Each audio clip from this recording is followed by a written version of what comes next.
والصلاة والسلام على حبيبه محمد وآله وصحبه أجمعين.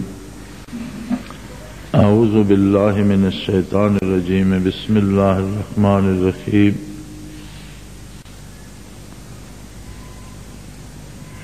يا أيها الذين آمنوا لا تخونوا الله والرسول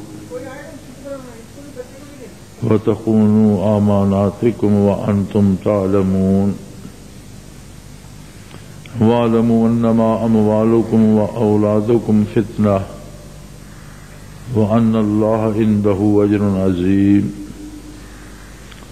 يا أيها الذين آمنوا إن تتقوا الله يجعل لكم فرقانا ويكفر عنكم سيئاتكم ويغفر لكم والله ذو الفضل العظيم. اللهم سبحانك لا علم لنا إلا ما علمتنا إنك أنت العليم الحكيم. مولاي صل وسلم دائما أبدا على حبيبك من زانت به الأسر.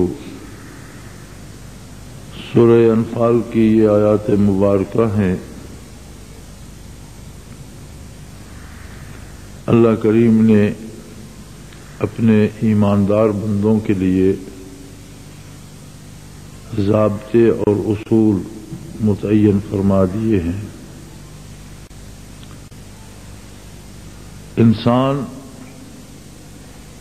بہت ہی کمزور ہے اور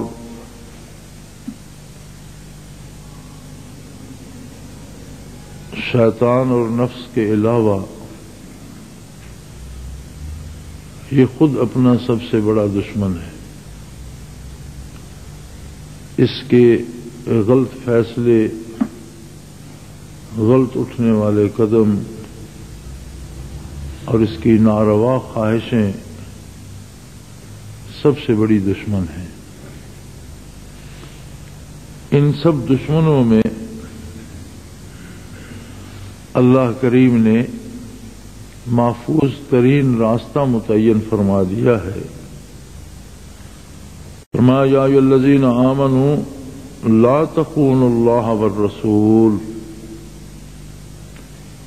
اے ایمان والو، کبھی اللہ اور اس کے رسول سے خیانت نہ کرو. اللہ اور اس کے حبیب صلی اللہ علیہ وآلہ وسلم سے خیانت کیا ہے؟ سب سے پہلی اور سب سے بڑی خیانت یہ ہے کہ ہم اللہ کی اطاعت کو بوجھ سمجھیں. کریں تو صحیح لیکن اسے ایک بوجھ جان کر. رزق حلال کی طلب کریں لیکن اسے مصیبت سمجھیں. عبادت کریں، نماز روزہ پڑھیں لیکن اسے ایک مصیبت اور ایک بیگار سمجھیں. اس کے بعد دوسری بڑی خیانت یہ ہے کہ دین میں رسومات کو داخل کر لیتے ہیں ہم اپنی سہولت کے لیے. اگر کوئی غلطی بھی ہو، گناہ بھی ہو اور اس کا اعتراف کیا جائے کہ میں نے یہ غلط کیا ہے، مجھ سے یہ جرم ہوا ہے، تو اللہ توبہ کی توفیق دے دیتے. لیکن ہماری مصیبت اور انسان کی مصیبت یہ ہے کہ یہ اپنے کردار کے جواز تلاش کرتا رہتا ہے اور آیات کے مفہوم کو پھیر کر، احادیث مبارکہ کے احکام کو پھیر کر، ان کی تعویلیں گھڑ گھڑ کے اپنی خواہشات کی تکمیل اور اپنے کردار کا جواز پیدا کرتا ہے. اور یہ سب سے بڑی خیانت ہے.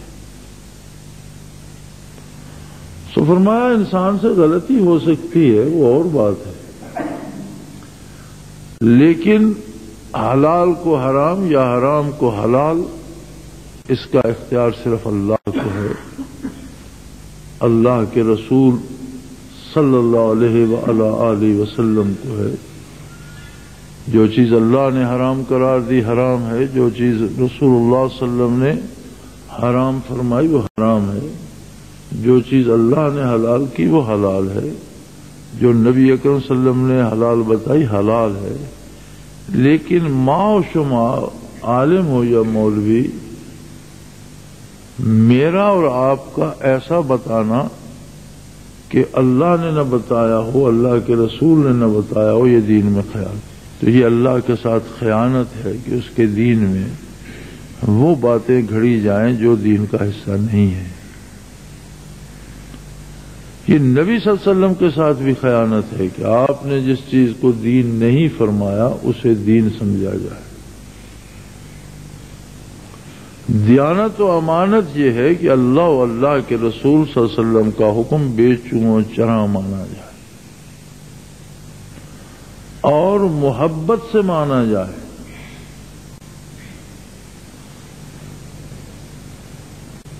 اطاعت پیغمبر صلی اللہ علیہ وسلم کے لیے حکم ہے کہ جو لوگ آپ کی اطاعت کرتے ہیں اور پھر ان پر آپ کا اطاعت کرنا کوئی ناگوار نہیں گزرتا۔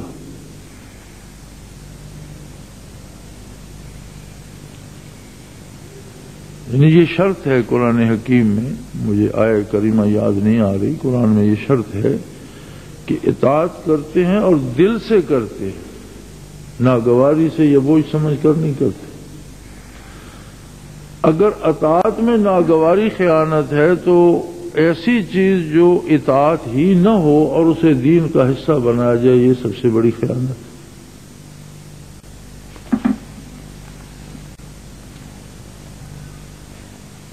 وَتَخُونُوا أَمَانَاتِكُمْ، اور جو امانتیں تمہارے پاس مخلوق کی ہیں، حقوق ہیں، اولاد کے حقوق امانت ہیں، والدین کے حقوق امانت ہیں، معاشرے کے حقوق امانت ہیں، مسلمان کے حقوق امانت ہیں، بحیثیت انسان وہ کوئی بھی دین یا مذہب رکھتا ہے، جو اس کے حقوق ہیں وہ امانت ہیں۔ اللہ نے جو حق کسی کو دیا ہے وہ اس کی امانت ہے، اس کے حق میں مداخلت نہ کرو، ورنہ تم اللہ کے نزدیک، اللہ کے حبیب صلی اللہ علیہ وسلم کے نزدیک خیانت کرنے والے شمار ہو گئے۔ اور فرمایا وَأَنْتُمْ تَعْلَمُونَ، اور یہ ایسی بات ہے جسے ہر بندہ جانتا ہے، تم خود سمجھتے ہو۔ اور یہ بڑی عجیب بات ہے کہ دین اتنا واضح ہے کہ آپ کسی ان پڑھ سے ان پڑھ بندے سے، کسی گڈریے چرواہے جنگل میں رہنے والے سے پوچھیں تو اس کے پاس بھی نیکی اور گناہ کا تصور بڑا واضح ہے، وہ سمجھتا ہے یہ غلط ہے یہ صحیح ہے۔ یہ بات وہ بھی جانتا ہے کہ اپنی طرف سے کوئی چیز دین میں نہیں گھڑنی چاہیے۔ اور یہی وہ جرم ہے جو ادیان سابقہ میں پہلی امتوں کے علماء نے، بنی اسرائیل نے کیا، عیسائیوں نے کیا، یہودیوں نے کیا، کہ اللہ کے احکام کی تعبیریں گھڑی، تعویلیں گھڑی اور حرام کو حلال، اور ابھی تک کرتے جا رہے ہیں۔ ابھی تک کلیسا اور یہودیوں کے جو ہیں مذہبی پیشوا، وہ ابھی تک اس طرح کے فیصلے کرتے جا رہے ہیں، جو چیزیں اللہ نے حرام کی ہیں وہ کلیسا حلال کر دیتا ہے۔ تو فرمایا یہ تم سب جان بوجھ کر کرتے ہو اور یہ بہت بڑا جرم ہے۔ اور یہ بات یاد رکھو، بندہ کیوں خیانت کرتا ہے؟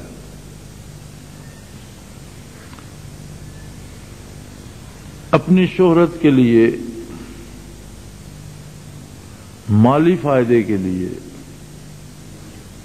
اپنی اولاد کی خاطر۔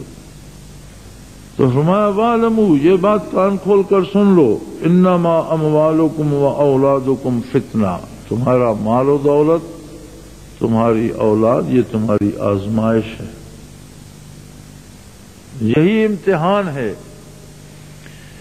کہ تمہیں مال و دولت اور اولاد کی محبت گھیر کر اللہ کی نافرمانی پر لے جاتی ہے، یا تم سب کے ساتھ وہ برتاؤ کرتے ہو جو ان کا شرعی حق بنتا ہے۔ کا یہ مطلب نہیں ہے کہ کسی کے پاس مال ہو ہی نہیں، یہ مطلب نہیں ہے کہ کسی کی اولاد ہو ہی نہیں، اولاد بھی ہو، مال کماؤ، حلال مال کمانا فرض عین ہے، اور اسے اللہ کی راہ پر خرچ کرنا بہت بڑی سعادت ہے۔ نبی علیہ الصلوۃ والسلام کی خدمت عالی میں جب عمراء نے مال و دولت پیش کیا، کتنے غزوات و سرایا میں حضور علیہ الصلوۃ والسلام نے مال جمع کرنے کا حکم دیا جہاد کے لیے، تو صحابہ کرام جو مالدار تھے وہ بہت زیادہ مال دیتے تھے۔ سیدنا ابو بکر صدیق رضی اللہ عنہ اگرچہ مالدار نہیں تھے، لیکن ایک غزوے میں جب آپ نے اعلان فرمایا تو آپ گھر کا سارا اثاثہ لے آئے۔ تو جو مفلس اور غریب صحابہ تھے وہ بارگاہ عالی میں حاضر ہوئے اور انہوں نے عرض کی، یا رسول اللہ، عمراء تو ہم سے بازی لے گئے، مالدار لوگ تو ہم سے جیت گئے، اللہ کا دیا ہوا مال ہے ان کے پاس اور انہوں نے آپ کی خدمت عالی میں اور اللہ کی راہ میں پیش کر دیا، ہمارے پاس تو کچھ بھی نہیں۔ تو آپ صلی اللہ علیہ وسلم نے انہیں تسبیحات پڑھنے کا حکم دیا اور فرمایا اگر تم یہ پڑھا کرو تو جتنا انہیں مال دے کر ثواب ملتا ہے اتنا ثواب تمہیں بھی ملے گا۔ لیکن ہوا یہ کہ جب حضور نے وہ تسبیحات ارشاد فرمائی تو جو مالدار تھے جنہوں نے مال دیا تھا ان کے لیے منع تو نہیں تھی، انہوں نے بھی پڑھنی شروع کر دی۔ اب حضور کا لفظ مبارک تو بہت بڑی بات ہے۔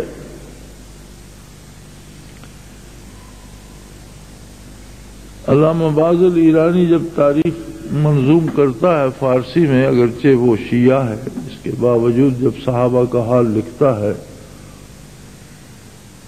تو وہ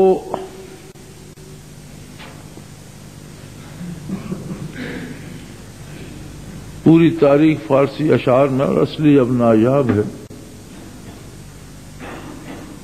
ہماری لائبریری میں الحمدللہ موجود ہے اصلی نسخہ۔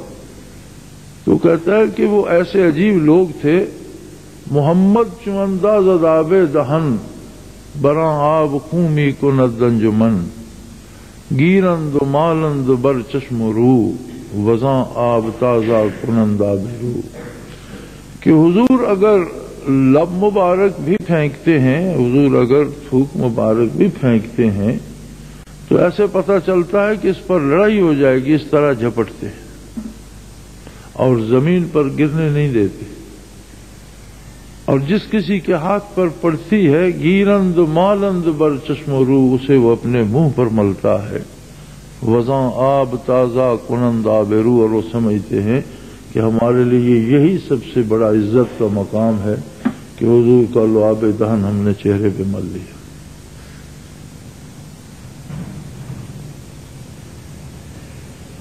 تو وہ حضرات جو آپ کے وضو کا پانی زمین پر نہیں گرنے دیتے تھے، آپ کی لب مبارک زمین پر نہیں گرنے دیتے تھے، آپ کے ارشاد عالی کو زمین پر جانے دیتے تھے، ایک ایک لفظ پر جان دیتے تھے اور منتظر رہتے تھے کہ بارگاہ عالی سے کون سا نیا حکم صادر ہوتا ہے کہ اس کی تعمیل سے ہم بہرہ ور ہوں۔ اور یہی انداز ہے جسے مسلمانی کہتے ہیں۔ لیکن ان سب کی بھی اولاد بھی تھی، ان میں بڑے بڑے مالدار بھی تھے، ان کی اولاد کی محبت یا ان کے مال کی محبت اطاعت الہی اور عشق رسول میں رکاوٹ نہیں بنتی تھی۔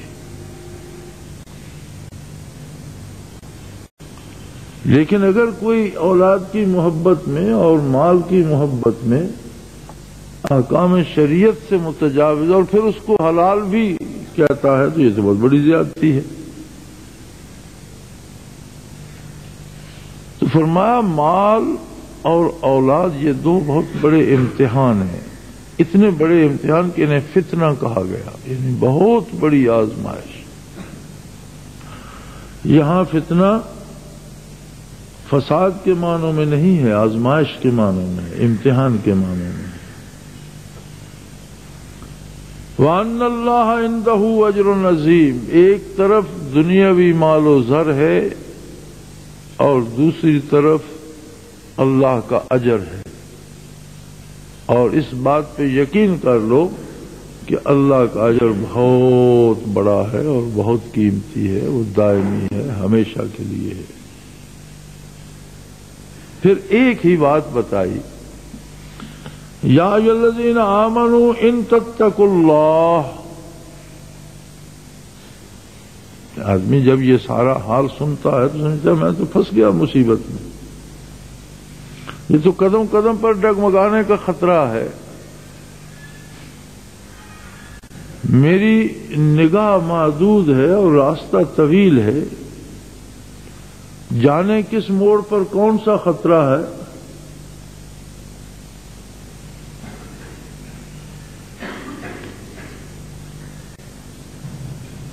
تو فرمایا میں تمہیں آسان اور مختصر طریقہ بتاتا ہوں، یا ایھا الذین آمنوا ان تتقوا اللہ،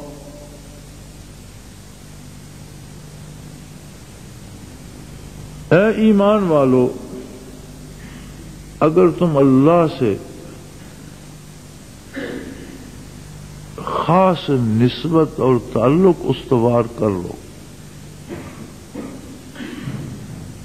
تقویٰ کا معنی اردو میں ڈر لکھتے ہیں، لیکن یہ ڈر مختلف قسم کا ہے۔ یہ وہ ڈر ہے جو تعلقات میں بال آ جانے کا ڈر ہو، یعنی ایسا رشتہ ہو اللہ سے کہ کوئی بھی کام کرتے وقت سوچنا پڑے کہ کہیں میرا جو تعلق اللہ سے ہے اس میں کوئی دراڑ تو نہیں آ جائے گی۔ یہ تقویٰ ہوتا ہے، اور یہی وہ نعمت ہے جو رسول اللہ صلی اللہ علیہ وآلہ وسلم نے تقسیم فرمائی۔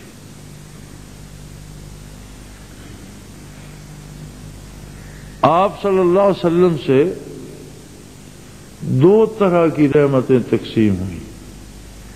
دنیا جاہل تھی، اللہ کے نام سے ناواقف تھی، اللہ کی ذات سے ناواقف تھی، اللہ کی صفات سے ناواقف تھی، مرضیات باری سے ناواقف تھی، اوامر و نواہی سے ناواقف تھی۔ تعلیمات محمد الرسول اللہ صلی اللہ علیہ وسلم نے حق اور باطل واضح کر دیا۔ اللہ کی ذات کے بارے آپ صلی اللہ علیہ وسلم نے بتایا، اللہ کی صفات کے بارے آپ نے بتایا، اللہ کس بات کو پسند فرماتا ہے آپ صلی اللہ علیہ وسلم نے بتایا، اللہ کریم کس بات کو پسند نہیں فرماتے آقا نامدار صلی اللہ علیہ وسلم نے فرمایا۔ یہ سب کیا ہے؟ قرآن، حدیث، فقہ، یہ سب کیا ہے؟ تعلیمات محمد الرسول اللہ صلی اللہ علیہ وسلم۔ لیکن آپ عام معلم نہیں تھے، آپ اللہ کے رسول تھے، آپ نے صرف تعلیم نہیں دی، خلوص دل پر اس تعلیم پر عمل کرنے کا جذبہ بھی عطا فرمایا، اور وہ ہیں برکات محمد الرسول اللہ صلی اللہ علیہ وسلم۔ تعلیمات عام ہیں، قرآن کریم کوئی بھی لے کر پڑھ سکتا ہے، حدیث شریف کوئی بھی لے کر پڑھ سکتا ہے، حتیٰ کہ کافروں نے بھی، اہل مغرب کے کفار نے بھی، جنہیں مستشرقین کہتے ہیں، جنہوں نے علوم شرقیہ پر عبور حاصل کیا، انہوں نے بھی عمریں لگا دی، بے شمار قرآن کی تفاسیر پڑھی، عربی کو بطور زبان پڑھا، پھر احادیث پڑھی، پھر فقہ پڑھی۔ اس سارے کا حاصل کیا ہوا؟ ساری زندگی محنت کر کے یہ تلاش کرتے رہے کہ کہاں کیا اعتراض کیا جائے۔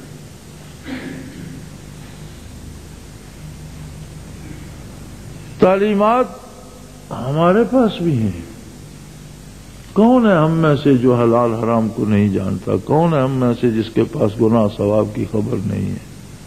یہ تعلیمات آقا نامدار صلی اللہ علیہ وسلم ہے۔ لیکن یہ سب جانتی ہوئے ہماری زندگی میں مثبت تبدیلی کیوں نہیں آتی؟ ہم گناہ چھوڑ کر نیکی کیوں نہیں کرتے؟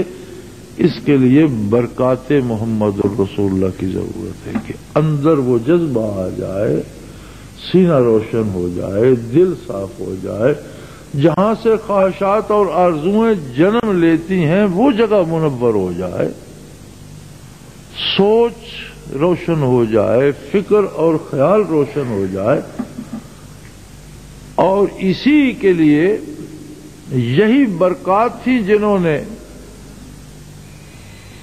ہر اس مومن کو جو بارگاہ نبی میں پہنچا صحابی بنا دیا، جو صحابہ کی خدمت میں پہنچا تابعی کہلایا، جو تابعین کی خدمت میں پہنچا تبع تابعی کہلایا۔ کیا صحابہ کے پاس، تابعین کے پاس، تبع تابعین کے پاس کوئی زائد علم تھا دین کا؟ قرآن کے علاوہ کوئی کتاب تھی؟ ان 5 فرائض اور تہجد یا نوافل یا عبادات جو آج ہیں، ان کے علاوہ کوئی عبادت تھی؟ آج بھی لوگ جہاد کرتے ہیں، اس وقت بھی جہاد تھا۔ آج بھی لوگ روزے رکھتے ہیں، اس وقت بھی یہی رمضان تھا۔ آج لوگ حج کرتے ہیں، حج اس وقت بھی یہی تھا۔ تعلیمات اور عبادات میں کوئی نہ کمی ہوئی نہ بیشی، اگر کوئی کمی بیشی کرتا ہے تو وہ دین ہی نہیں ہے۔ اس کا مطلب ہے ان کے پاس بھی تعلیمات ہوئی تھیں جو آج میرے اور آپ کے پاس ہیں۔ پھر ہمیں توفیق عمل کیوں نہیں، جبکہ ان کی جان جاتی تھی اور عمل نہیں چھوٹتا تھا؟ جان جا سکتی تھی لیکن تعلیمات نبوی پر عمل چھوڑنے کا تصور نہیں کر سکتے تھے، اور ہمیں ذرا سی طبیعت خراب ہو سارا دین چھوٹ جاتا۔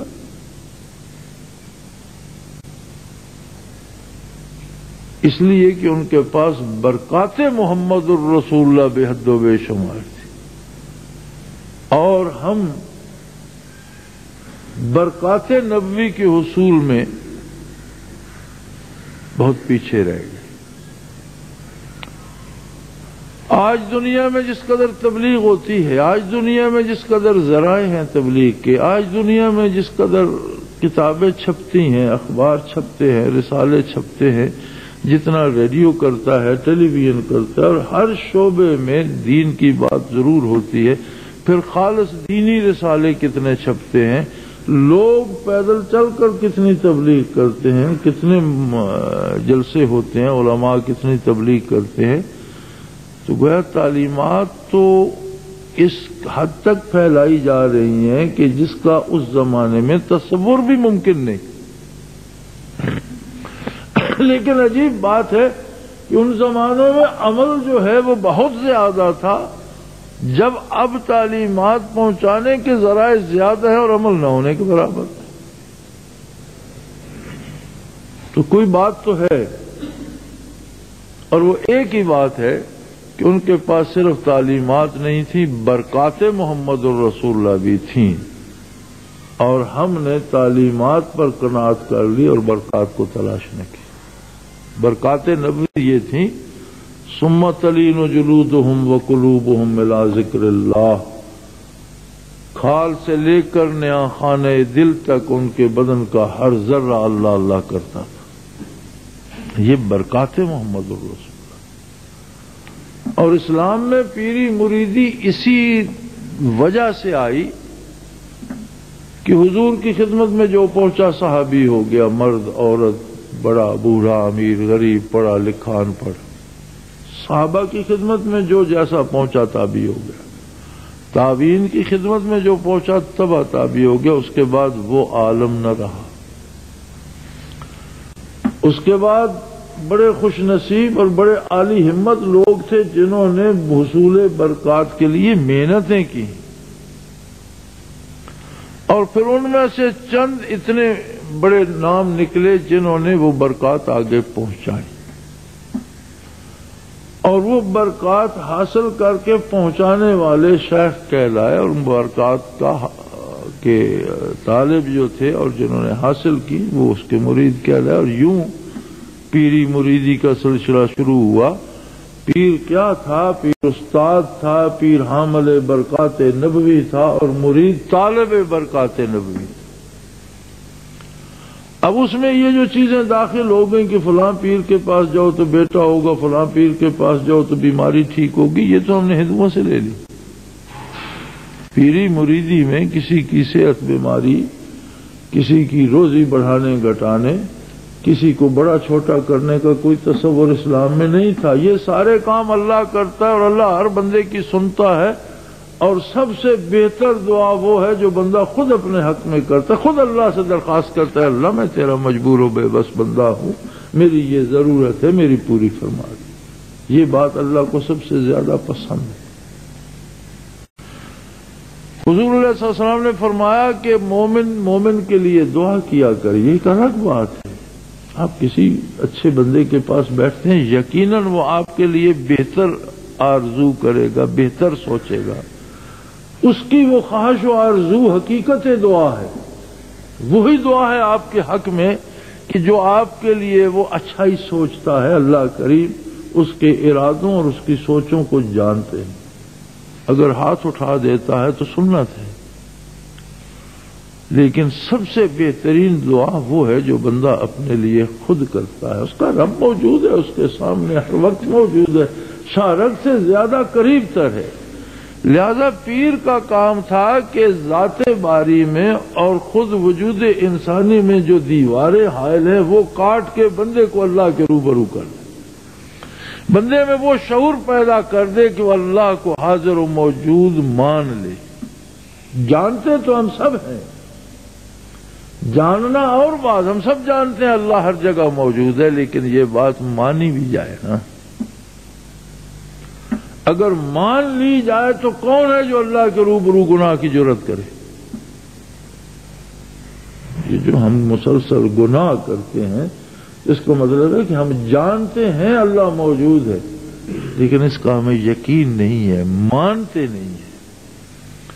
اور پیر اس لیے ہوتے تھے کہ ایسی کیفیت دل میں پیدا کریں, برکات نبوی کے حامل ہوں, طالب کے دل میں وہ برکات ڈالے اور وہ اللہ کو حاضر و موجود ماننے لگ جائے, اپنے ساتھ ماننے لگ جائے. عبادت کرے تو یقین ہو اسے کہ میں اللہ کے روبرو سجدہ کر رہا ہوں. آرزو دل میں آئے تو وہ سمجھ لے کہ میرا رب میری بات سن رہا ہے. ہاتھ اٹھائے تو اسے پتہ ہو کہ میرا رب کریم ہے, میرے ہاتھ خالی واپس نہیں لوٹا. اور اگر اسے دنیاوی امور کے لیے در بدر بھٹکنا پڑے تو اس کا مطلب ہے کہ وہ اللہ کو جانتا تو ہے, مانا نہیں اس نے. ایک دنیاوی حکمران چھوٹے سے چھوٹا بھی ہو,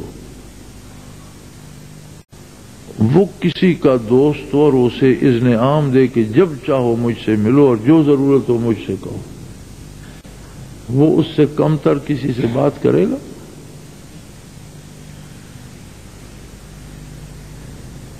وہ سیدھا اس کے جب ضرورت ہو سیدھا اس کے پاس جائے, کسی کو خاطر میں نہیں لائے گا, کسی کو گھاس نہیں ڈالے گا, مجھے تمہاری ضرورت کیا. اور اللہ جس سے کہے کہ مجھ سے ضرور ملو, میری بارگاہ میں حاضری دو, اور جو جو ضرورت ہے مجھ سے بیان کرو, میں تمہاری ضرورتیں, میں تمہارا رب ہوں, تمہاری ضرورتیں پوری کرنے والا ہوں, پروردگار ہوں تمہارا. بندہ مان لے تو بھلا کسی کے سامنے جھکے گا, ہاتھ پھیلائے گا. یہی کمال تھا مشائخ کا کہ لوگوں کو اللہ سے اس قدر آشنا کر دیا, ہم سخن کر دیا بندوں کو خدا سے تو نے صلی اللہ علیہ وسلم. کمال نبوی یہ تھا کہ بچھڑے ہوئے لوگوں کو پکڑ کر اللہ کے حضور کھڑا کر دیا. اور مشائخ کا کمال اتباع نبوی ہے کہ بچھڑے ہوئے لوگوں کو اللہ کے حضور کھڑا کر دے گا. میں اس کی ضرورتیں ہیں, وہ انسان ہے, وہ محتاج ہے, وہ جانے, اس کا پروردگار جانے. اور یہی تقویٰ ہے. آپ صلی اللہ علیہ وسلم نے فرمایا ان تعبد اللہ کأنک تراہ, حدیث احسان میں ہے کہ اللہ کی عبادت کرو گویا تم اسے دیکھ رہے ہو, تمہارے روبرو ہے. وَإِن لَّمْ تَكُن تَرَاهُ فَإِنَّهُ يَرَاكَ. اور اگر یہ اہلیت نہیں تو کم از کم یہ یقین ضرور ہو کہ وہ تو تجھے دیکھ رہا ہے. اگر یہ بھی نہیں تو پھر عبادت کیسے ہوگی؟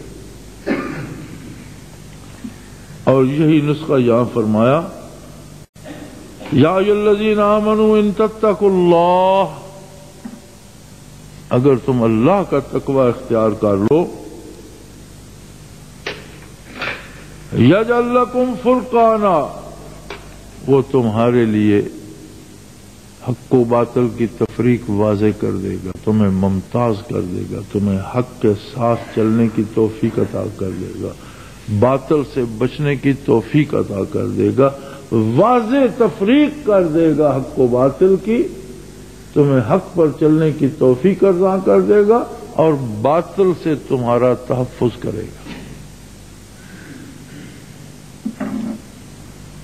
وَيُكَفِّرْ عَنْكُمْ سَيِّئَاتِكُمْ، انسانی کمزوریاں، انسانی کوتاہیاں، بشری تقاضوں سے اگر تم سے کوئی غلطی ہوگی تو وہ تمہارے گناہ معاف کرے گا،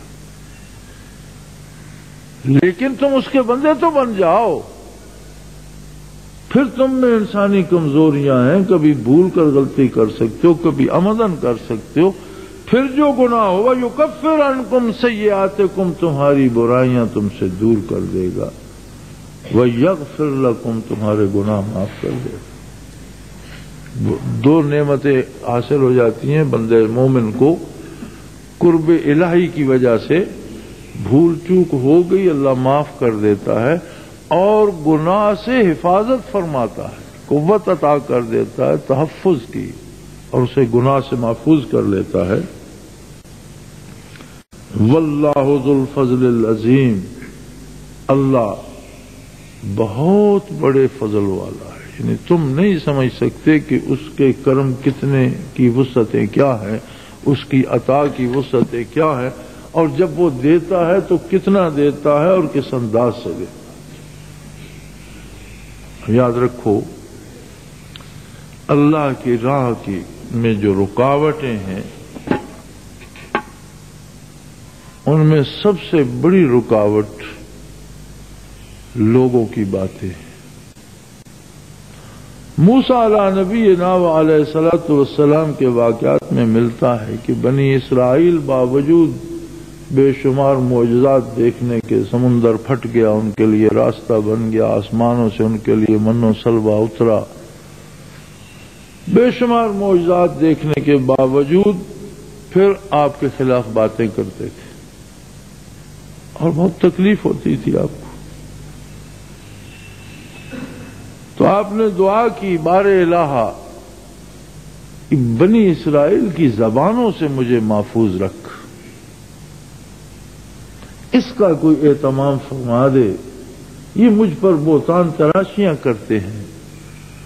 تو ارشاد ہوا کہ موسیٰ، میں نے لوگوں کی زبانیں اپنی ذات سے بند نہیں کی، میرے خلاف باتیں کرتے ہیں لوگ، آپ سے کیسے بند کر دوں؟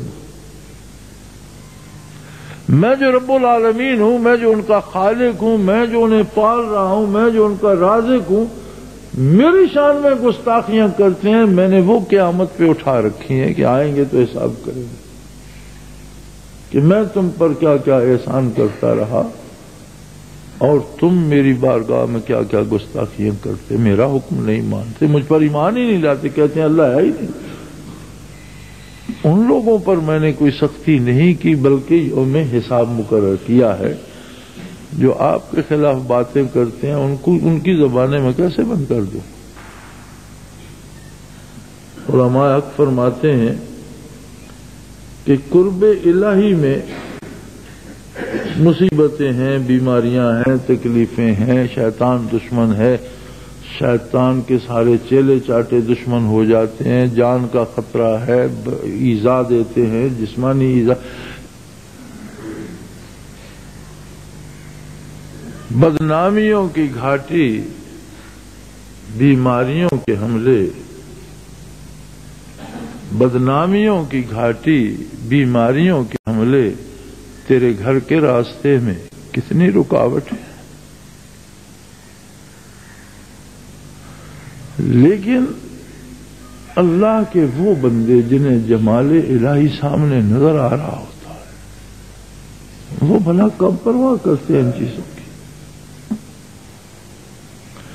لیکن یہ باتیں وہ لوگ سمجھ سکتے ہیں جن کے دل درد آشنا ہوں۔ جن کے سینے میں دل کی جگہ پتھر رکھا ہو، انہیں اس درد کا احساس نہیں ہوتا۔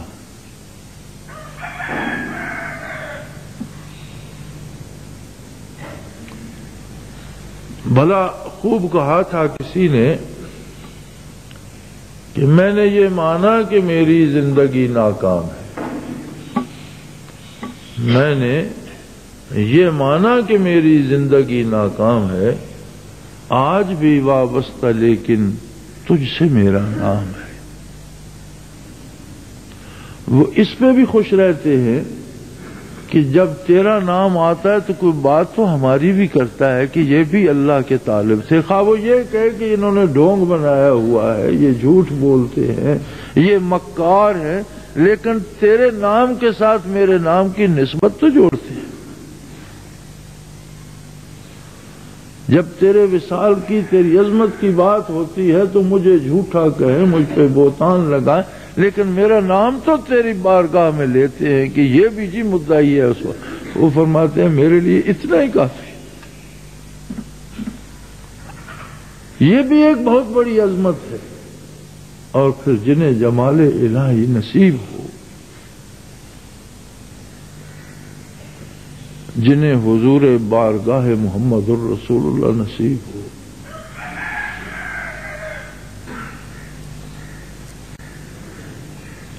محمد شمع محفل بود شب جائے کہ من بودم۔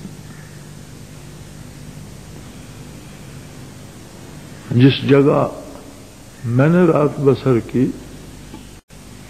اس محفل کی شمع کا نامدار تھے۔ اب بھلا جنہیں بارگاہ نبوی کا حضور نصیب ہو، جنہیں جمال الہی نصیب ہو، ان پر کوئی طعنے کرے، انہیں بدنام کرے، ان پر الزام لگائے تو کیا وہ باز آ جائیں گے؟ انہیں روک لے گا؟ لیکن یہ اس راستے کی شرط ہے اور اس راستے میں آتی ہیں، مگر مسافر کو راستے کی کٹھنائیوں سے یا خاردار جھاڑیوں سے مطلب نہیں ہوتا۔ وہ اپنا دامن بچاتا ہوا، پھٹ جائے تو دامن پھاڑتا ہوا، کٹ جائے تو گلا کٹاتا ہوا محبوب کی بارگاہ پہ نظر رکھتا ہے کہ میری منزل وہاں ہے۔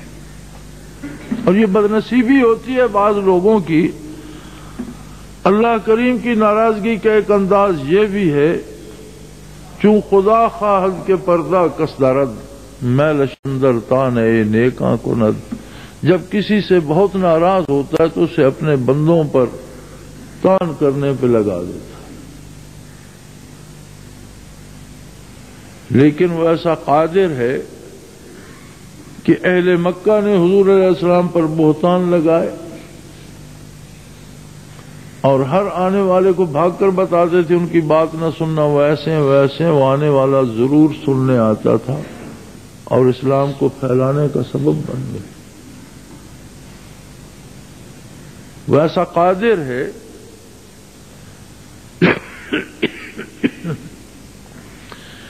کہ بد اندیش اور بدگو لوگوں کی برائیوں سے لوگوں کو متوجہ کر دیتے اور وہ حقیقت سے آشنا ہو کر وہاں سے فیض یاب ہوتے ہیں۔ اس کا اپنا ایک نظام ہے، کارگاہ حیات میں اسی کا حکم جاری و ساری ہے اور اسی کی قدرت کامل ہے، کوئی کسی کا نہ کچھ بگاڑ سکتا ہے نہ سنوار سکتا ہے سوائے اس کی ذات کے۔ لہذا اسلام یہ ہے کہ خود کو اللہ کے روبرو سمجھو، اور یہ سمجھنے اور یہ ماننے کے لیے برکات نبوت چاہیے، ذاکر قلب چاہیے، ذاکر وجود چاہیے، یاد الہی کا وجود میں رچ بس جانا ہی قرب الہی کی اس گتھی کو سلجھا سکتا ہے اور اس کی لذتوں سے آشنا کر سکتا ہے۔ میری تو دعا ہے کہ اللہ ہر بندے کو درد دل عطا کرے، ہر بندے مومن کو برکات نبوی نصیب کرے۔ دینے والا وہ خود ہے، نصیب لوگوں کے اپنے اپنے ہیں۔ وآخر دعوانا ان الحمدللہ رب العالمین۔